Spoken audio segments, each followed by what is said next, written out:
मी सुरेश मधुकर कांबळे शाहूवाडी छत्रपती शिवाजी महाराज दूध संस्था पेंढाकळे यांच्या वतीनं संस्था प्रतिनिधी म्हणून या ठिकाणी आलेलो आहे। आज गोकुळच्या प्रशासकाच्या माध्यमातून 410 संस्थांना या ठिकाणी अपात्र करण्याचा या ठिकाणी घाट घातलेला आहे।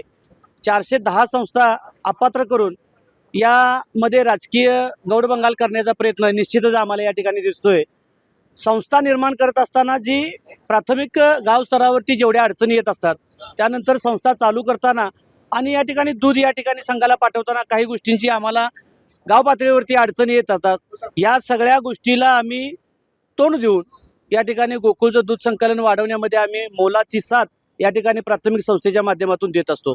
आणि पुन्हा ही संस्था गाव पातळीवरची गोरगरिबांचं कुटुंब चालवणारी संस्था या ठिकाणी प्रशासकाच्या माध्यमातून राजकीय हेतुपोटी या ठिकाणी मोडीत काढण्याचा प्रयत्न या ठिकाणी कोल्हापूर जिल्ह्यामध्ये फार मोठ्या प्रमाणात वाईट पद्धतीने चालू आहे।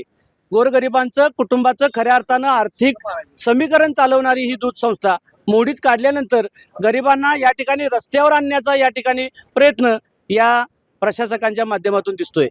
संस्था मोडीत काढून नेमकं ह्या गोकुळ दूध संघाच्या प्रशासकाला काय मिळणार आहे असा आमचा या ठिकाणी सवाल आहे। आम्ही संस्था काढल्या त्या आमच्या चुका झाल्या का? गोरगरिबांचं या ठिकाणी कुटुंब चालवताना आम्ही एकमेकाला हातभार देतो, ते आमचं चुकतंय का?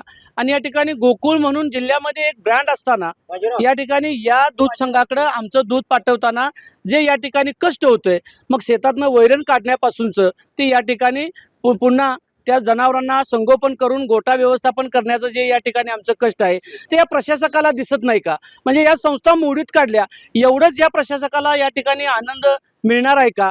आणि हा आसुरी आनंद, हा राक्षसी आनंद हे प्रशासक घेऊन थोड्या कालावधीचं प्रशासक आहे। कारण आता गोकुळची पंचवार्षिक निवडणूक या ठिकाणी घोषित झालेली आहे। थोड्या कालावधीमध्ये म्हणजे आपण 2-4 महिन्याच्या कारभारामध्ये एवढ्या मोठ्या प्रमाणात आत्ताच आम्हाला माहिती मिळाल्याप्रमाणे या 410 संस्था 4 कोटीचं दूध संकलन साधारणतः या 2-3 वर्षामध्ये या ठिकाणी संघाला देते। अशा या संकलनाला मोडीत काढून या प्रशासकांना आपल्या अल्पशा काळामध्ये या गोरगरिबांच्या पोटावरती खऱ्या अर्थानं गदा आणण्याचं काम, गोरगरिबांच्या कुटुंबाचं या ठिकाणी सत्यानाश करण्याचं काम या ठिकाणी प्रशासक करतंय असं या ठिकाणी आम्हाला वाटतंय। म्हणून तुम्हाला नेमकं काय सांगितलेलं आहे? कारण प्रशासकानं आम्हाला नोटिसा पाठवल्या की प्राथमिक दूध संस्थेला या ठिकाणी प्रतिदिन 50 लिटर दूध तुमचं नाही।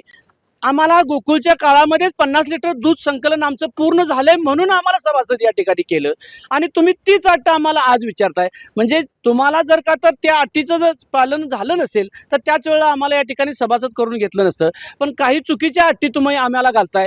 आणि आम्हाला अटी घातल्यानंतर मला असं म्हणणं आहे की संघ हा गोरगरिबांच्यासाठी निर्माण केला आहे। संघाची उपविधी आपण या ठिकाणी तयार केली आहे। या उपविधीमध्ये कदाचित एखादी संस्था त्यामध्ये समजा अपात्र होत असेल तर या ठिकाणी संघाला धोरण आहे की त्या उपविधीमध्ये गोरगरिबांच्या संस्थेला वाचवण्याचा नियम बदल करण्याचं, पण त्या ठिकाणी कुठंच असं दिसत नाही। एखाद्या नियमाला स्टिकअप राहून डायरेक्ट हातोडा मारून या संस्था बाद करणे म्हणजे खऱ्या अर्थानं या संस्थेवरती आणि पुढाऱ्यांच्या वरती आमच्यावरती कुणावर फरक पडत नाही, पण गोरगरीब कुटुंबावरती तुम्ही खऱ्या अर्थानं अन्याय करताय।